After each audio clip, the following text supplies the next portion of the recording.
Bila je hladna, temna noč, ko mi je končno uspelo. Po desetletjih raziskovanja starih spisov in pozabljenih tekstov, eksperimentiranja in izpopolnjevanja, sem jaz, Rufus Amadeus, končno ustvaril napoj.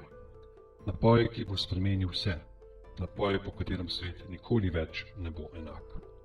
Toda moj izum je tako dragocen, da bi ga navadni smrtniki utegnili zlorabiti, zato sem ga moral zavarovati. V ta namen sem za vse tiste, ki ga želite najti, pripravil preizkušnjo. Prišli ste daleč. Našli ste sobo, v kateri se je vse zgodilo. Sedaj pa je na vrsti končni preizkus. Imate le uro časa, da ga najdete, razkrijete mojo skrivnost in pobegnete, preden se vrata zavedno zapro. Samo tistim, ki si to resnično zaslužite, bo uspelo priti do moje zapuščine. Srečno!